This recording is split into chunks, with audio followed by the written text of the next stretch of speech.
ఉన్నటువంటి మీడియాలు కూడా అదే కార్యక్రమాలు చేస్తున్నాయి.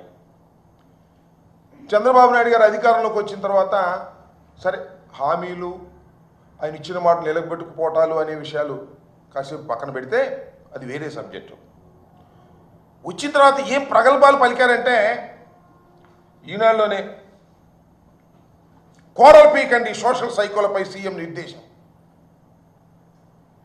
పీకేయండి, సోషల్ మీడియాలో ఎవరైనా సరే సైకోలుగా వ్యవహరిస్తే వారిని కోరలు పీకేయండి అన్నాడు. మదమెక్కి మాట్లాడే వారిని వదిలే ప్రశ్నే లేదు. పెద్ద హెడ్డింగ్. సోషల్ మీడియా సైనికులకు చెక్.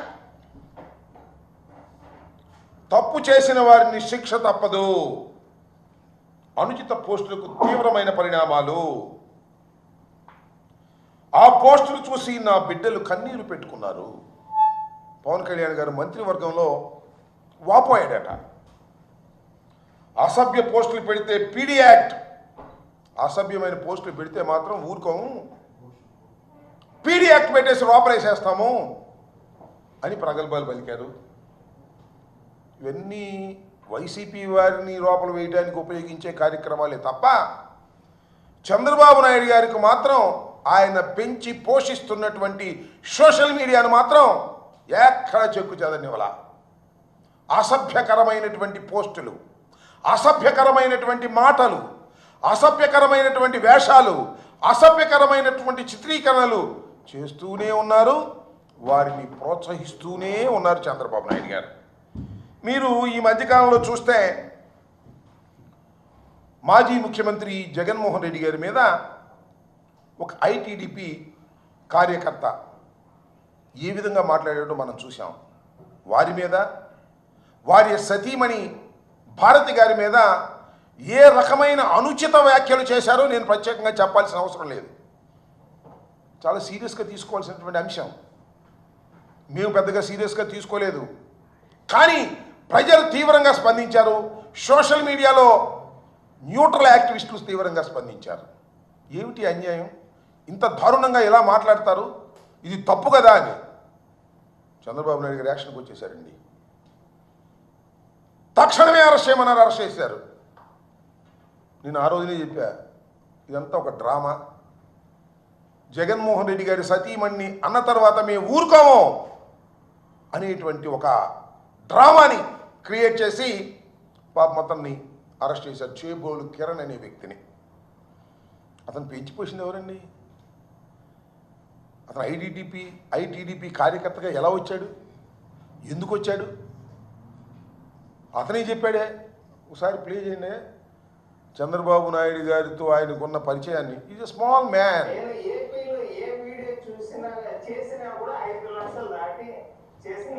తర్వాత నాకు చంద్రబాబు గారి నుంచి కాల్ పెట్టగానే వచ్చింది.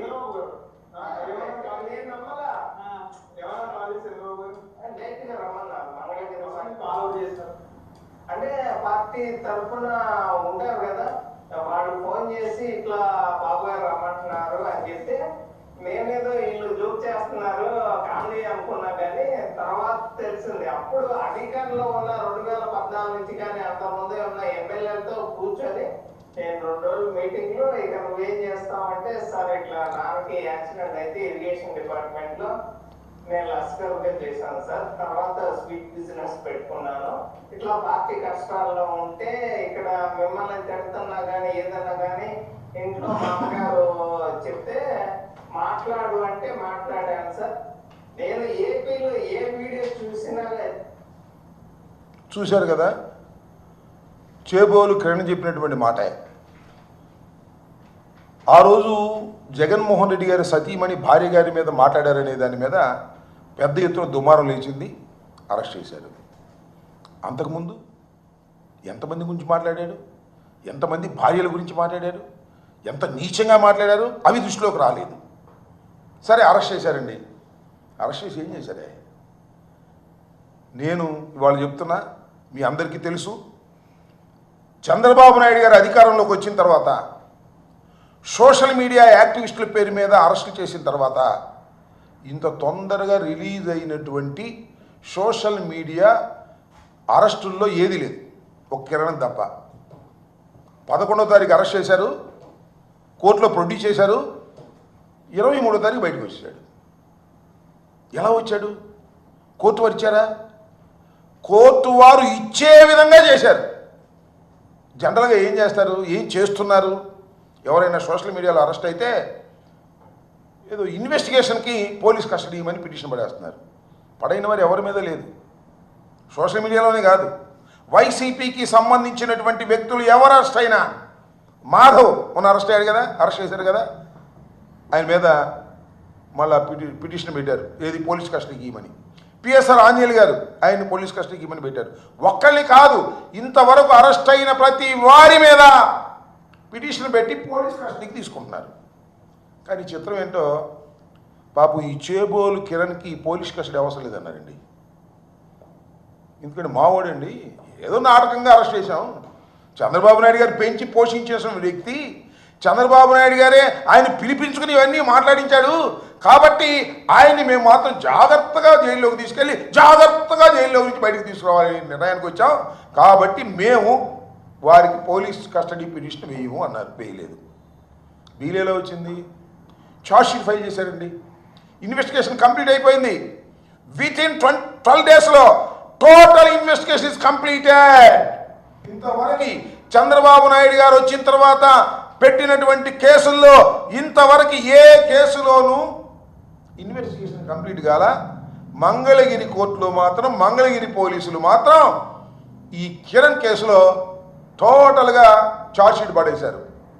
నాకు తెలిసిన సమాచారం, బెంచ్ మీద మ్యాజిస్ట్రేట్ గారు, న్యాయాధిపతి, ఏందో ఇంత తొందరగా పడేశారు, ఏ కేసులను పడైంది, 12 రోజుల్లోనే ఎలా పడేశారు మీరు, ఇన్వెస్టిగేషన్ కంప్లీట్ అయిపోయిందని అని ఆయన ప్రశ్నించినటువంటి సందర్భం కూడా ఉంది పోలీసుల్ని. నేను ఎందుకు చెప్తున్నానంటే, చంద్రబాబు నాయుడు గారు నేను హీరోని, ఎవరినైనా సరే నేను అరెస్ట్ చేసేస్తాను అని మాటల్లో చెబుతున్నాడు తప్ప విలన్గా బిహేవ్ చేస్తున్నాడు అనడానికి ఇంతకన్నా పచ్చి ఉదాహరణ ఏమైనా కావాలా అని నేను అడుగుతా ఉన్నా. చేబోలు కిరణ్ అరెస్ట్ చేసినట్టు ఉంది, రిలీజ్ అయినట్టు ఉంది. చేబోలు కిరణ్ అరెస్ట్ చేసిన తర్వాత ఐటీడీపీలోనే చాలామంది క్రిటిసైజ్ చేశారు. ఏమండి చంద్రబాబు నాయుడు గారు, మీరే తిట్టమంటారు, మేము తిట్టామనుకో మళ్ళీ మీరే లోపలేస్తున్నారు అని అంటే, లోపలేసడం కాదులేవా అంత ఉత్తుతికి, మళ్ళా విడుదల చేశాం కదా, మళ్ళీ మీ పని మీరు చేసుకోండి అనేటువంటి కాన్ఫిడెన్స్ ఇవ్వడానికి నారా చంద్రబాబు లాంటి విలన్ క్యారెక్టర్ వాళ్ళ ప్రయత్నం చేస్తున్నా లేదో ఆలోచించండి. అయ్యా నేను చెప్పేది అబద్ధం అని అనుకోకండి. ఏదో అంబటి రాంబాబు గారు చెబుతున్నాడు, జగన్మోహన్ రెడ్డి గారి తరపున చెబుతున్నాడు కాదు. చంద్రబాబు నాయుడు గారు ఈ రకమైనటువంటి అనేక కార్యక్రమాలు, నీచమైనటువంటి కార్యక్రమాలు చేస్తున్నటువంటి వ్యక్తి. ఇలాంటి చేబ్రోలు కిరణ్ అరెస్ట్ చేసావే, ఎంతమంది ఉన్నారండి సోషల్ మీడియాలో మీరు పెంచి పోషించిన వాళ్ళని. నిజంగా మీరు అరెస్ట్ చేయదలుచుకుంటే కొన్ని వందల మంది వాళ్ళ సోషల్ మీడియాలో ఐటీడీపీ పేరుతో ప్రచారం చేస్తున్నారు. ఏంటండి, ఇక చూడండి, నా దగ్గర ఉన్న లిస్టు నేను చూపిస్తా. భయంకరంగా మొత్తం ఎంతమంది ఉన్నారంటే, ఈ ఐడీలు 71 ఐడీలు. నేను మర్చుకోటి చెబుతా. సిబిఎన్ ఫర్ పీపుల్ అంట, we support TDP activist, Nara Lokesh official, ఇంకా ఏంటో ఇంకా చాలా ఇవన్నీ చదవాలంటే చాలా టైం పడింది. TDP youth 9, trace out media Telugu, TDP students, team CBN. ఇవన్నీ చదువుతుంటే నాకు ఈ లిక్కర్ బ్రాండ్లు గుర్తొస్తాయి. చంద్రబాబు నాయుడు గారు కూడా ఇన్ని లిక్కర్ బ్రాండ్లు